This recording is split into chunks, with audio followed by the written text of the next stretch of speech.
Hey, what's up, everybody? Welcome to the podcast. I was listening to an interview the other day with the late Hugh Hefner. He was the mogul of the Playboy empire. And believe it or not, like in one of the most unexpected places, this interview, I actually learned some really profound biblical lessons. And I wanted to share those lessons with you today. Stick around. All right, great to have you all here with us. My name's Chad. This is the Chad Blackman podcast. This podcast is all about helping you to know, love, and defend the word. And this is a very strange place that you would find biblical lessons, an interview with one of the most self-indulgent, materialistic, sexually promiscuous people that has probably ever lived, Hugh Hefner. The guy that started the entire Playboy empire. So let me tell you the story. There was a lady named Karen Covell. Karen Covell worked for this program called Headliners and Legends with Matt Lauer. And what they would do is go and interview all of these high-profile celebrities. And she, right out of the gates, brand new to this job, she gets assigned She gets assigned to cover Hugh Hefner, and she is given a colleague to partner with, a guy named Rick. And Karen goes home that night to her husband and is just distraught. She is like, there's no way on God's green earth I want to interview Hugh Hefner. This is the last guy on planet Earth I would ever want to interview. This guy objectifies women. He's a pervert. I mean, he's created Playboy magazine, Playboy TV, the Playboy Mansion. This is like the epitome of all that's wrong in the world. Karen is a devout Christian. She follows Jesus. And she's really wrestling. She's struggling with, how am I going to interview this guy who has made his entire life about sin and self-indulgence? And so she talks with her husband that night and just shares with him, I don't want to do this. This is going to be a violation of my conscience. How in the world am I going to talk with this man? And the husband listens, and then he very wisely says to her, you know what? If you don't do this interview, somebody is going to do it. Someone's going to fill this vacuum if you don't step into this space. What if you did this interview and you did it in a way that's different from how everyone else does it? What if you did it in a way that's more redemptive, that's more godlike than someone else? And she goes, man, that's an interesting perspective. I'll pray on it. She throws out the Christian answer, right? Okay, let me just pray about it. But she does, and she genuinely prays about it. She comes into work the next day, and her colleague Rick is there, and she sits down with Rick and says, man, you know what? I'm having a hard time with this. I'm struggling with doing this interview with Hugh Hefner. And he actually says the same thing. He looks at her and goes, you know what? I'm struggling too. And she's like shocked. She is aghast by this. What do you mean? Like, you're a guy. What kind of problem would you have interviewing Hugh Hefner? Like, don't you want to know about this guy's life? Don't you want to know about all the parties and the women and the money? And actually, Rick shares that he's a follower of Christ as well. She didn't know this. And he goes, you know what? I talked with my pastor last night because I was just really struggling with this. And my pastor said, somebody is going to do this interview if you don't do it. What if you do this interview in a way that's different from how everyone else is going to do it? And Karen's jaw is just on the floor. She looks at him and is like, oh my goodness, that's exactly what my husband told me last night. I was struggling with the exact same thing. That's what I was feeling. And they both look at each other and have this realization that they've got to do this interview, and they've got to do it in a way that's different. And so they kind of pray and they think, and they start to come up with this idea. They formulate the style of how they're going to do this interview. They start to think, what if we didn't focus on the things that interviewers usually focus on? They love to talk about, how many women have you been with? How much money do you have? Tell us about the craziest parties. They love to focus on the trappings and like the external indulgence and money and success of his empire. They start to think, what if we took it a different route? What if we focused on the why. Why did you become who you are today? We don't necessarily want to know about all of the trappings of your success. We want to know your story. How did you get here? And so they set everything up. They get an appointment at the Playboy Mansion. They show up. They get their room all set up with their recording devices, and they get their questions and their notes ready. And in comes Hugh Hefner. He comes in his classic smoking jacket, and he's in his slippers and his like silk pants, and he's got a whole entourage of women, and he's got bodyguards. He's got his like press team, like everyone's there. He comes in and he sits down, and Karen recalls what a gentleman he was. He was very, very pleasant to be around. And so Rick asks the question, and Hugh Hefner insisted that they call him Hef. That's what he liked to be called.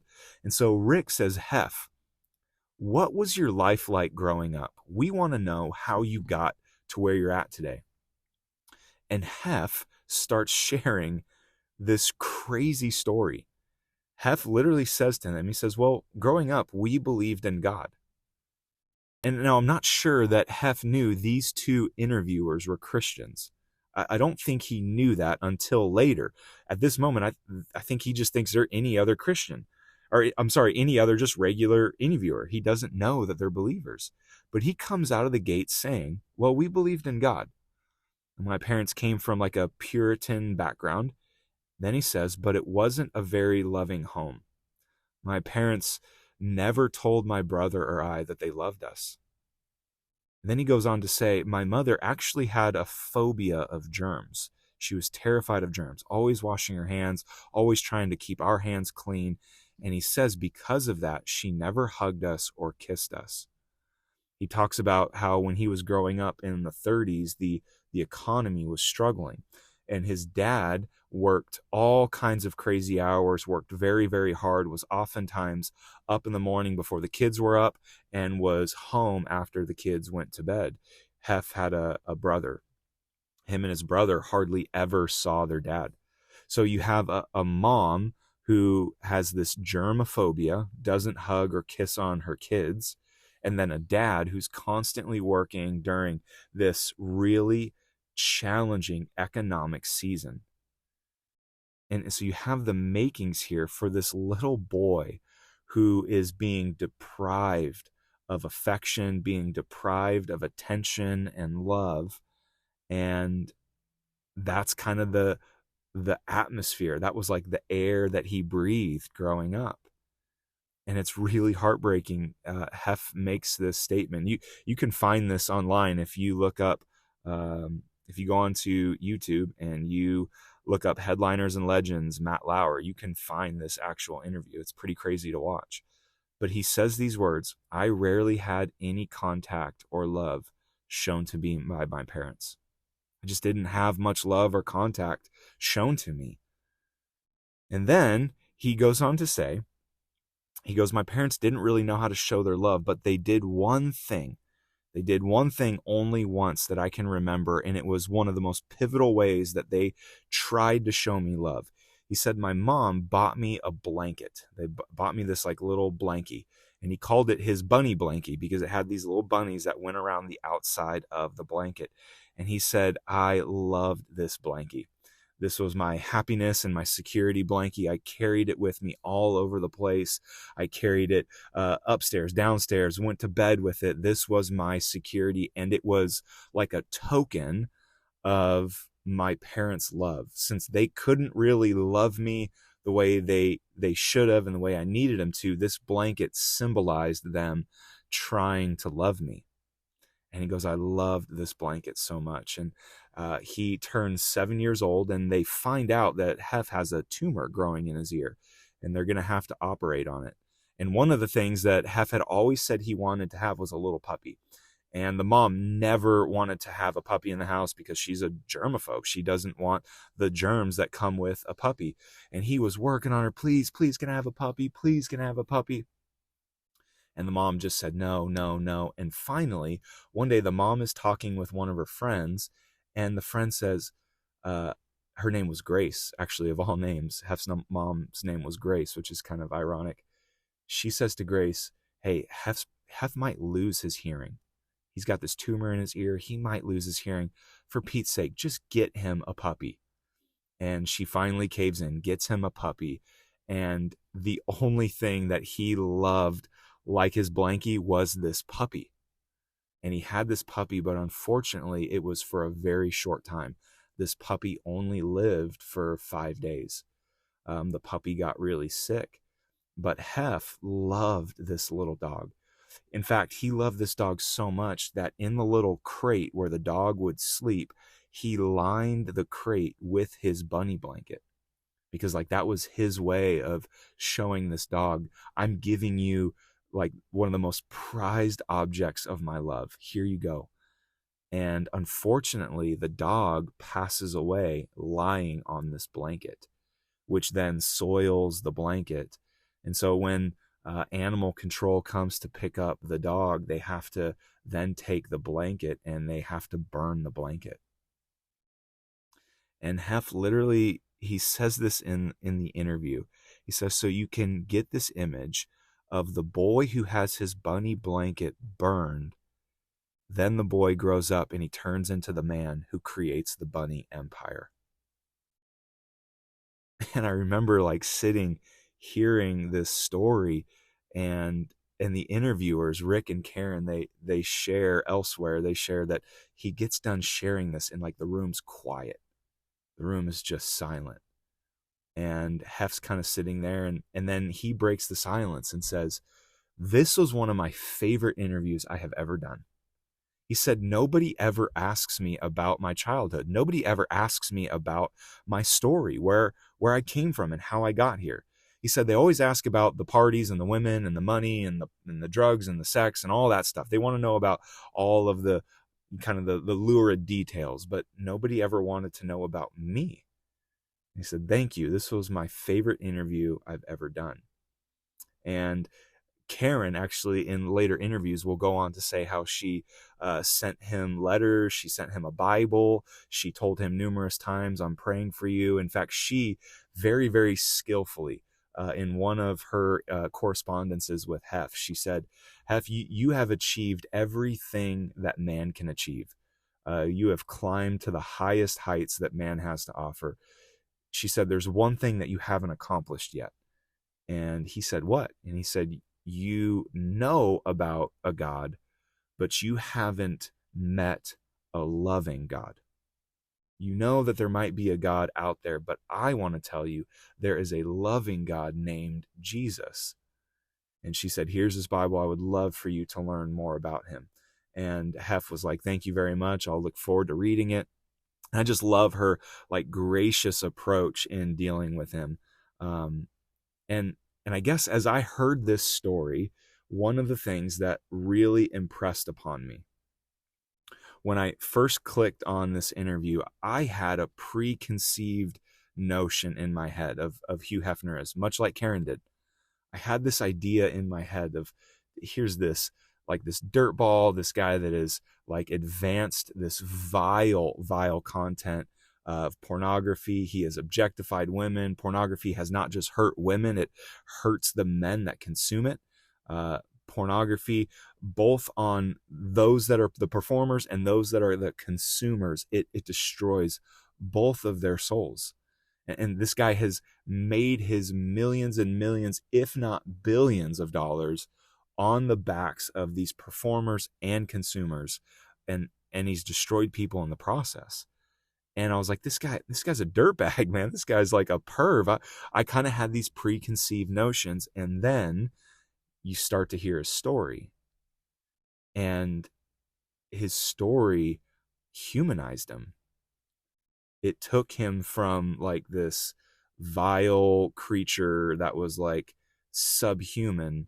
And it made me realize, oh my goodness, this poor guy was a little boy who never got the love and affection that he was looking for. And then the one thing he had, his puppy and his blanket, the one thing that brought some love and affection and contact, like physical contact, into his life, that got stripped from him at such a young, vulnerable, impressionable age. It got ripped away from him. And so he then turned his life into creating this bunny empire, using sex and using women and using accomplishment and using money and self-indulgence to try and fill that hole that was left from what he missed as a kid. And it was kind of a, not kind of, man, it was a total gut check for me, because it made me realize I have judged this man before getting to know who he really is. And this was one of the main lessons that I learned from this. I've got a couple of lessons I want to share with you here. The first one that I learned from this interview was that we need to be real careful about judging people. Now, I want to share with you a Bible verse that gets misquoted, misused, mishandled all the time, and it has to do with judging. In Matthew chapter 7, Matthew 7, 1 and 2 says this: "Judge not that you be not judged." Okay, that right there, we'll stop there. That's the verse that gets way, way misused, because what people love to do is they love to go, you see, you shouldn't judge. Don't judge me. The Bible says don't judge. Don't judge. You're not allowed to judge. You can't judge my lifestyle. You can't judge my decisions. You can't judge anything that I'm doing in my life. But what they fail to realize is that that statement is in and of itself a judgment. When somebody says you shouldn't judge, that is a judgment about what is proper. You see how that works? What I'm trying to say is that it is impossible to not judge. Even the person that says you shouldn't judge, that is in and of itself a judgment. Judgment, therefore, it's inescapable. And what the Bible is not saying is that you should avoid all judgment. The Bible is saying be very wise and careful how you judge. Because what it goes on to say here in Matthew 7, verse 1, "Judge not that you not be judged." Verse 2, "For with the judgment you pronounce, you will be judged." So right there, the text is assuming the judgment you pronounce. So you are going to judge. You are going to pronounce judgment. It's just saying the judgment you pronounced, you will be judged. And with the measure you use, it will be measured to you. So the Bible's like, hey, you're going to judge. Just be careful how you do it. Don't use a standard on somebody else that you're not ready to then have that standard turned on to you. If you're going to put a certain judgment on somebody, make sure that that's a judgment you can hold up under. Because then elsewhere in the Bible, John 7, this is both Matthew 7 and then John 7, in John 7:24, Jesus says, "Do not judge by appearances, but judge with right judgment." So the Bible isn't saying don't ever judge. No, we are to judge. We are to know what is good, what is evil, what is wise, what is foolish. We are to discern and make those judgment calls. But we're just to do this wisely. Don't judge on outward appearances. Make right judgments. And see, this is the trap that I fell into. I saw Hef and I'd already made up all my judgments about him. I thought I knew fully who this guy was. And then I got to hear his story and it was like, oh my goodness, man. You're just another broken soul like me.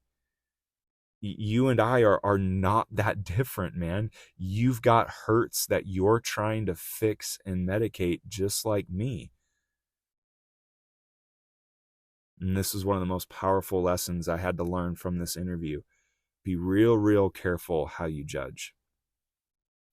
The second thing I learned from this was just the power of learning someone's story.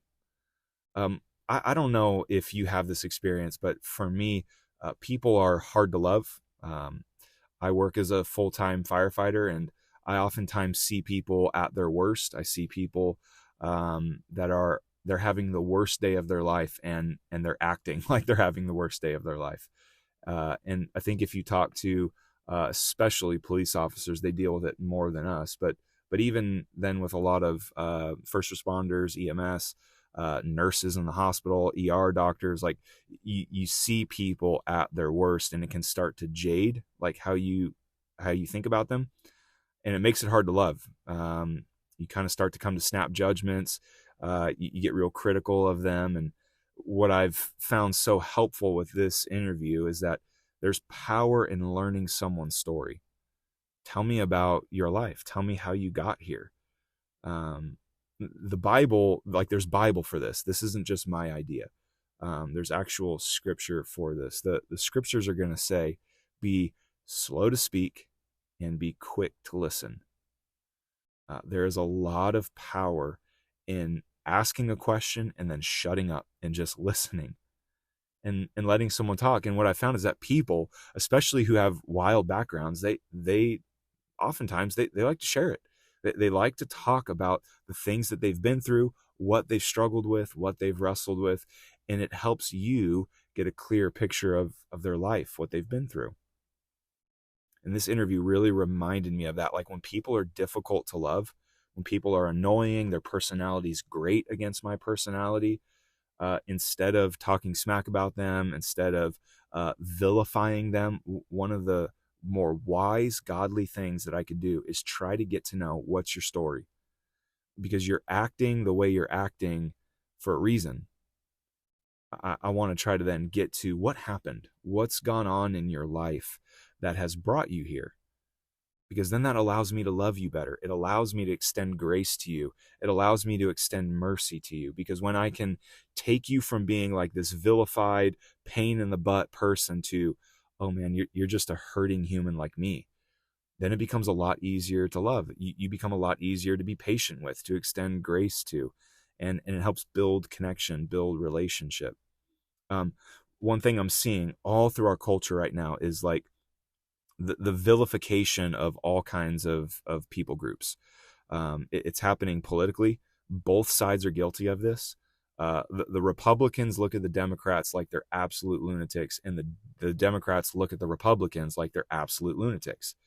And what happens is all we do is just lob insults at each other. We just we degrade each other. We bash on each other. And I'll put my cards out on the table. I definitely lean more conservative than I do liberal.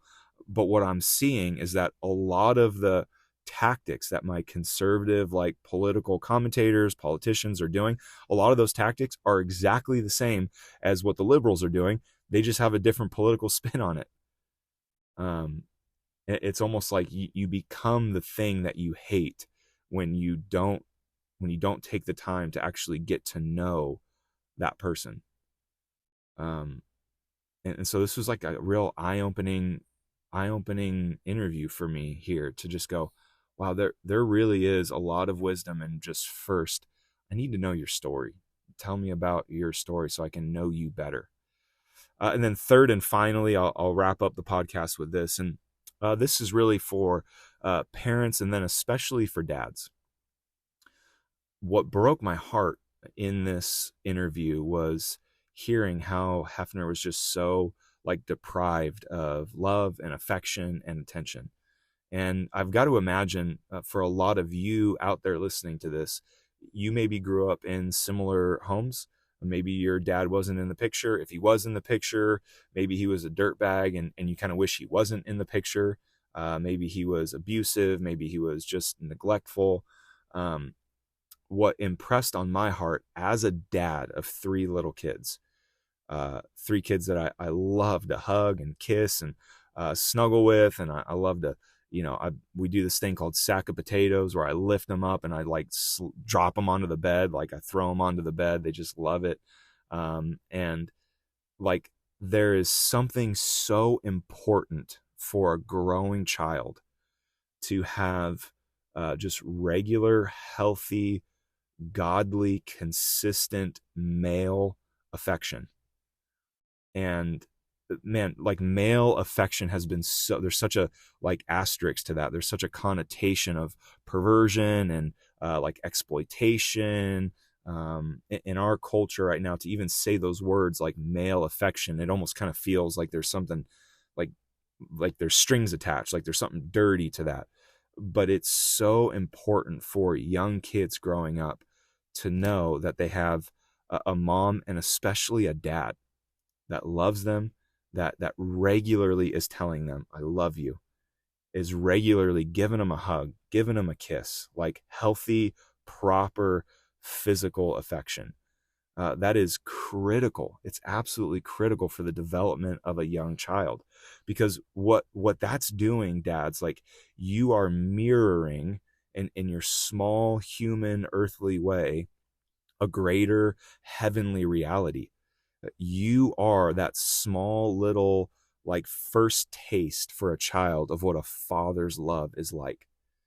And you have such an opportunity to bestow to your kids what good fatherly love looks like, which will then help them understand as they get older what the love of the Heavenly Father looks like.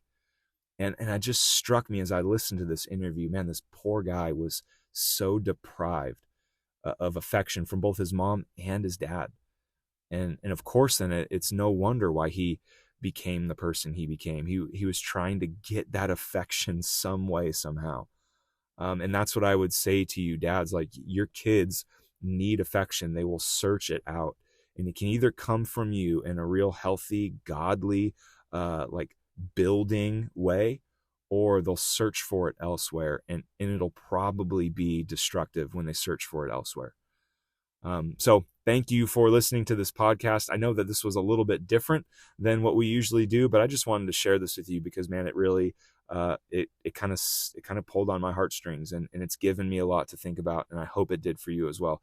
Thank you for listening. I'll see you on the next one. God bless.